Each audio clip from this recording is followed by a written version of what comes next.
el doctor Emanuel Esquea Guerrero, abogado prominente. Ese es un buen regalo para el rumbo de la mañana. Profesor universitario y amigo nuestro. Doctor Esquea Guerrero. Bienvenido, doctor. Aló, buenos días. Bienvenido, doctor. Bienvenido al rumbo de la mañana.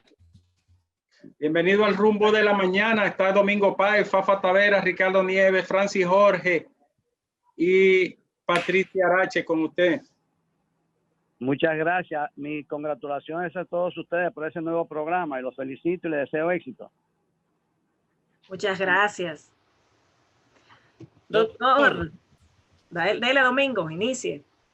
Doctor, adelante, Francis. El Ministerio Público Domingo, perdóname, Domingo, tiene inconveniente de audio. Adelante, Francis.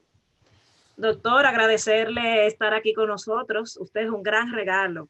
Usted en estos días ha estado tuiteando y me encantó su frase. Es preferible morir de asfixia moral que sobrevivir respirando oxígeno de inmoralidad. Usted está fuerte. Muchas gracias, muchas gracias. Me alegro que te gustara.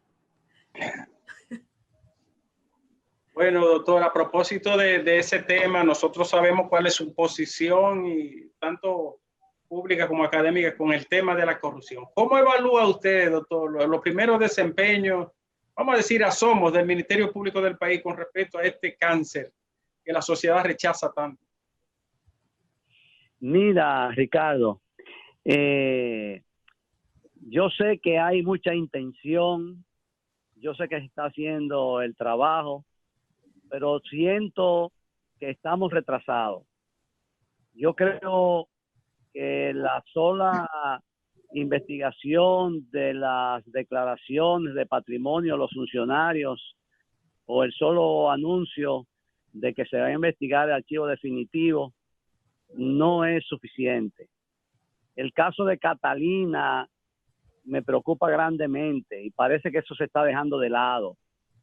El soborno que reconoció Odebrecht y que está siendo juzgado seguirá en su proceso, pero siempre se ha insistido por parte del Ministerio Público de que ahí no está incluida Catalina. Entonces es necesario abrir un expediente aparte para Catalina, porque no es posible que ese derroche de dinero en el cual evidentemente y no hay duda alguna de que hubo corrupción de por medio, se quede impune. Yo creo que el Ministerio Público debe de agilizar un poco más. Me satisfizo mucho cuando vi que habían nombrado 30 Ministerios Públicos más o 25, un número X, no recuerdo. Yo entendí que era que cada uno de esos ministerios públicos se iba a ocupar de un expediente. Yo dije, bueno, tenemos 25 expedientes abiertos, pero parece que no es así. Entonces, yo creo que hace falta agilizar un poco más la persecución, que no es persecución política, es persecución delincuencial. Entonces, el gobierno tiene que apresurar el paso en ese sentido. Adelante, don Fafa. Don Manuel, viejo y grande amigo, el gobierno tiene ahora un desafío. La gente es que quiere que el cambio sea real, no de boca. El gobierno no puede condicionar la demanda de cambio que tienen que ver con esclarecer la gestión administrativa, de que nadie use el poder para beneficio personal y de que nadie escape tampoco a la ley porque tenga un vínculo con la autoridad. Esta es una modificación esencial para la vida política dominicana. Usted cree, ya he dicho que usted cree que está lento, pero no solo con el problema de la recuperación de dinero, sino con todo el abuso que del poder se ha hecho. Es decir, que la Procuraduría ejerza una función de verdad y plena. ¿Usted cree que eso será posible con esa Procuraduría? Mira, Fafa, placer de saludarte y saber de ti, mi cariño de siempre. Yo creo que hay un problema conceptual de por medio. Se ha pensado que la persecución de la corrupción es un tema jurídico, pero ese no es un tema jurídico, eso es un tema eminentemente político, porque cuando tú persigues la corrupción de un gobierno anterior, que hubo inclusive confesión y reconocimiento de malversación y de uso de recursos prohibidos por la ley, tú no estás haciendo una labor puramente jurídica, tú estás haciendo una labor política.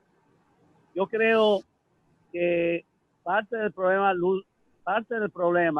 se deriva de esa concepción errónea. Siempre se ha hablado de borrón y cuenta nueva. A veces el borrón y cuenta nueva puede ser también parcial. El pueblo no quiere ni siquiera parcialidad en ese aspecto de borrón y cuenta nueva. Es que definitivamente este gobierno subió sobre la base de cambiar sobre todo el aspecto moral del manejo del Estado. Entonces ahí no puede haber ningún tipo de transición, de transigencia, ni excusa, de transacción. Ahí tiene que haber una decisión firme. Y me preocupa grandemente que el Ministerio Público, sobre la base de la institucionalidad, esté siendo de alguna manera lento, insisto, en el proceso. Pero vamos a poner las cosas claras, porque hay que ubicar las cosas en su contexto, porque estamos hablando de política. Ese Ministerio Público en su totalidad, salvo el Ministerio Público, la Procuradora General de la República, una mujer que tiene todo mi apoyo y mi reconocimiento, y creo que fue una buena decisión del presidente Luis Abinader. Pero el resto, de ahí para abajo, es el mismo Ministerio Público que tuvo durante 20 años en el gobierno del PLD. Es el mismo Ministerio Público que designó el Procurador General de la República hoy, que debía estar de alguna manera procesado.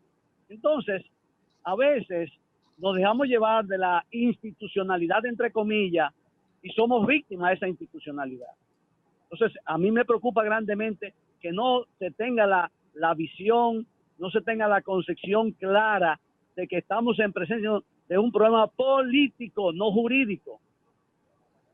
Hay aspectos, don Emanuel, que sabemos que toman tiempo, porque hay que documentar, sustentar bien los procedimientos, los expedientes, para que no se conviertan en shows mediáticos y que al final terminen desgastando más las esperanzas de los ciudadanos. Ahora bien, hay aspectos que ya como partido y como gobierno se pueden ir adelantando. El famoso barrilito, el PRM tiene mayoría. Si realmente se quiere empezar a dar demostraciones, el PRM tiene mayoría, pudiese empezar por ahí. Mira, esa es una pregunta muy importante. Yo conversé con Horacio Rodríguez, ese muchacho joven, diputado, y él me dijo a mí, el partido Alianza por la Democracia, creo que el partido que lo representa. Alianza País. Alianza País. Exigió a sus candidatos que tenían que renunciar a los privilegios, barrilito, cofrecito, exoneración, etcétera, etcétera. Y me dice él, yo renuncié por convicción, pero también porque el partido me lo exigió. Entonces yo me pregunto, ¿por qué eso no hicieron los otros partidos con sus demás candidatos? Buena pregunta. No lo iba a hacer. ¿Perdón? Buena pregunta. ¿Por qué no lo hicieron los demás? Exactamente. Porque ya hay el precedente. Entonces, el asunto es que cuando un legislador quiere, o un candidato o un político quiere ser candidato, asume todos los requisitos que le ponga el partido, pero después que es electo, se dice independiente. Entonces ahí estamos con el bendito barrilito, en que hubo dos legisladores, dos senadores, que de motu propio renunciaron. Vimos el caso de Farideh Raful, que felizmente al final también renunció, la felicito, reconoció el error a tiempo, pero el resto dice que no, que ellos no van a...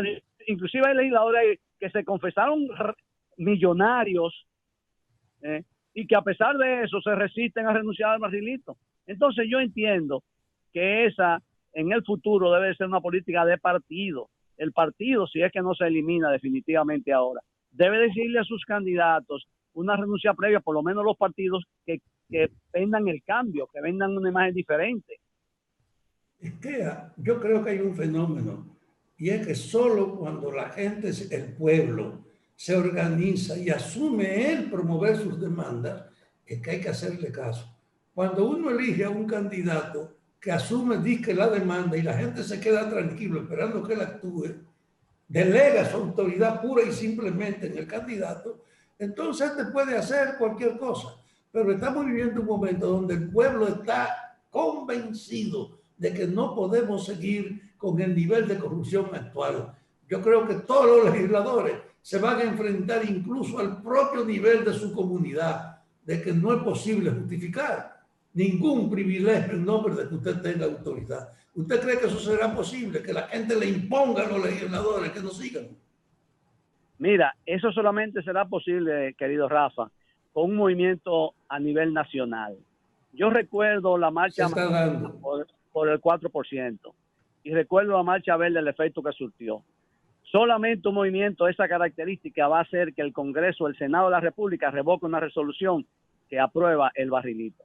En cada comunidad los legisladores se la buscan, como decimos, se la ingenian para tener sus corifeos y son los principales beneficiarios de la limosna que ellos reparten, para que no se produzca un movimiento de adverse ese programa del barrilito en cada municipio, en cada provincia. Creo que un movimiento como el amarillo pro 4%, como Marcha Verde, puede lograr ese objetivo, y yo me inscribo a participar de manera vanguardista en cualquiera de esos movimientos, porque esa es la primera manifestación de la corrupción legislativa, el barrilito. Nos veremos ahí, doctor. ¿Aló? Sí, Domingo Páez se le pregunta ahora, doctor. Adelante, doctor. Domingo, mi cariño.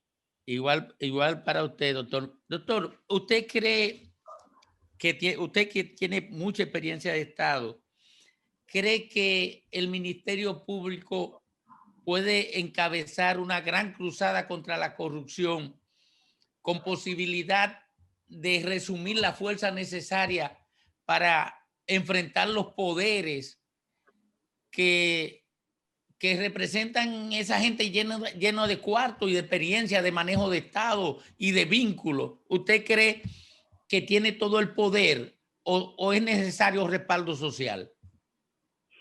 Mira, el Ministerio Público es el encargado de perseguir la delincuencia y de llevar a los delincuentes a los tribunales. Entonces los tribunales son los llamados a aplicar la ley a través de aplicación de penas. Pero ¿qué pasa? Que ese Ministerio Público necesita también el apoyo de las demás instituciones del gobierno, porque el Ministerio Público, para hacer una investigación, requiere documentos que están en manos de los órganos administrativos del poder del Estado. Entonces hace falta una gran cruzada, yo diría, en ese sentido. Yo dije en una oportunidad que fui a un programa de televisión, que así como el presidente atinadamente estaba creando los gabinetes, debía de crear un gabinete anticorrupción, donde estuviera el Ministerio Público junto con los demás órganos del Estado que de alguna manera u otra tienen incidencia en la persecución del delito. El director de aduana, el director de droga, el DNI, el secretario de Interior y Policía, el secretario de Fuerzas Armadas, para que hubiera el director de Impuestos Internos, para que hubiera realmente una información cruzada que determinara la localización de los delitos y las personas. Se está todavía dando el caso aquí, lamentablemente, y que yo veo que se está descubriendo contrabando de cigarrillos, no se menciona quiénes son los dueños. Oye, así no podemos. Si hay un contrabando, el que sea, hay que decir quiénes son los dueños y perseguirlo y someterlo a la justicia. Pero aquí hay un sistema tradicional desde muchos años antes de que te agarren un contrabando en la aduana, te ponen a pagar una multa y vete para tu casa y vuelve a contrabandear otra vez. El mismo paso que pasa con la persecución y el delito contra el delito de familia, en que agarran al tipo, le dan un acta ahí de alejamiento y el tipo si quiere la cumple y si quiere no, y a veces ponen a la misma mujer a llevar el acta al marido y ahí coge y la mata. Entonces hace falta métodos efectivos de información cruzada que permitan al Ministerio Público llevar buenos expedientes a la justicia para que la justicia tenga base para condena. Aquí, desde el gobierno pasado, con el caso de Brecht, se ha estado jugando con que, y la misma Procuradora General de la República advirtió, siendo juez de la Suprema Corte de Justicia, que ese expediente de Brecht estaba flojo. Entonces, el papel de ahora es fortalecerlo, pero no veo ese interés, no veo esa intención. Entonces, ella misma se excluyó del proceso. Entonces, los otros ministerios públicos encargados deberían de robustecer y cubrir esos flancos que están vacíos y que no están del todo determinados para que sirvan como base para la determinación y la aplicación de una sentencia. Pero, insisto, hace falta una especie de conciencia nacional gubernamental en ese sentido. Doctor, ¿usted cree que en la sociedad se le ha ido adelante a las expresiones organizadas, digamos, al empresariado organizado, a las iglesias, a la institucionalidad? ¿Se le ha ido adelante en el orden de enfrentar la corrupción o impugnarla? Mira, eso es lo que se llama el establishment. El establishment se acomoda fácilmente al statu quo. Tú nunca vas a ver ninguna de esas instituciones que tú señalas siendo vanguardistas en un gobierno nuevo. Ellos se encarrilan por donde el gobierno traza el rumbo.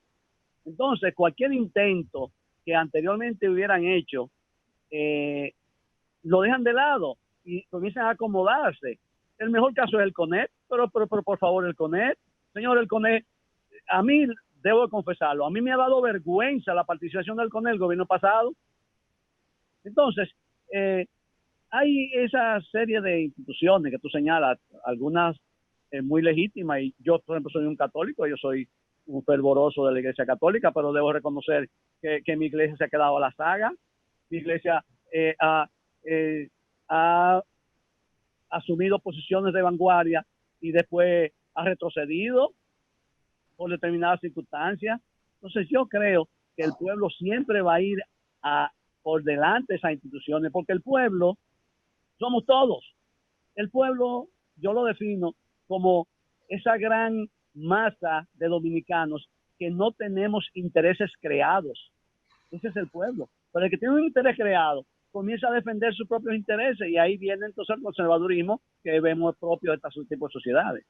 Don Emanuel, usted en estos días citó la historia del rey Creso y no le estará pasando a todo el tema de la corrupción y del combate a favor de la transparencia administrativa como ese vaticinio del oráculo al rey Creso, que al final fue tan ambigua que como quiera terminó con la destrucción del imperio? Sí, mira, la mística es algo que hace que el hombre dé la vida. Cuando se pierde, ya no hay freno. Entonces, lamentablemente, hay algunas personas que la mística les sirve para hacer oposición, pero no para hacer gobierno. Cuando llegan al gobierno, comienzan entonces lo que antes era un cáncer, ahora se convierte en un dolorcito de cabeza. ¿Entiendes? Ajá. Sabe la cosa con una circunstancia tal que les favorece. Entonces, yo creo que eso puede pasar y de hecho, según las informaciones de prensa, está pasando a algunos funcionarios. El deseo del mercantilismo. Yo siempre he dicho que yo no creo en político empresario, porque el político no está hecho para ser empresario. El empresario está para hacer dinero, el político no está para hacer dinero, el político está para servir, inclusive dando lo que tiene. Entonces, el problema está en que mucha gente se mete a político, deriva en empresario y después quiere seguir siendo político. Ahí tenemos el Congreso, gente que eran choferes de guagua, después pasaron a ser millonarios y ahora son legisladores. Pues eso está ahí. Ahí tenemos gente que comenzaron rifando quinielas y después tienen banca de apuestas y son el dueño de emporios y están ahí. Entonces a esa gente no se le puede pedir ni nadie puede esperar que haya renuncia a ese sentimiento mercantil. Esa cogió. Los partidos tienen que tener cuidado en quiénes cogen como candidatos, porque después, cuando estamos en el gobierno, digo estamos, porque yo entiendo que este gobierno estamos todos ahí, vemos que la cosa es difícil de controlar, porque como tú controlas un ministro que es rico y que sigue haciendo un negocio ahí, cancelando nada, pero entonces tiene el temor de que, bueno, no me voy a enemistar con mi amigo o con fulano de tal, que no me voy a crear un frente, etcétera, etcétera. Que eso es muy propio de la política. Doctor, mire, la verdad es que me honra coincidir con usted en esos conceptos respecto a la política, el empresario, el dinero y el servicio. Yo creo que usted me ha escuchado muchas veces levantar conceptualmente esa bandera. Yo le di seguimiento a su presidencia del Partido Revolucionario Dominicano y a los esfuerzos por transformar que usted hizo allí. Tengo a lo mejor una impresión errada de que usted no pudo, en términos de transformación, avanzar hasta donde quería. Así y fue. A lo mejor estoy pecando de imprudente, quizás hasta se fue frustrado, pero en este momento los partidos políticos están en condiciones de asumir los retos que define la sociedad actual en términos de su pensamiento político, de la media ética, en fin, de aquellos valores que parecen haber sido asumidos violentamente por parte de la sociedad y que los políticos lucen de espalda a ellos. ¿Usted cree que los partidos políticos están en esa condición o precisan de transformaciones de algún nivel? Mira, si yo pensara que los partidos políticos están en esa actitud y en esa capacidad, estuviera en un partido político. Yo renuncié a los partidos políticos cuando me convencí, después de 54 años de militancia política en un partido, que los partidos políticos, al nivel que están hoy, no están en capacidad de satisfacer las demandas que necesita el pueblo. Esa es una realidad, Lo que pasa es que hay algunos que dicen, bueno, vamos a avanzar lentamente. Yo estoy de acuerdo que los procesos sociales son lentos, pero los procesos sociales son lentos o rápidos en la medida en que hay una voluntad de hacerlo lento o rápido. Entonces ahí es donde interviene el hombre. Y lamentablemente tenemos que salir con una lámpara, como dicen el famoso filósofo aquel, a buscar a esos políticos. Los hay. Aquí en este país hay mucha gente buena, mucha gente seria, mucha gente capaz y decidida a aportar. Lo que pasa es que hay determinadas condiciones que muchos no estamos dispuestos a asumir. Bien, gracias, doctor. Muchísimas gracias por este conversatorio. El Rumbo de la Mañana lo valora y pienso que también la sociedad. Muchísimas gracias. Muchas gracias a todos ustedes y mucho éxito. Gracias. Bye. Hidro.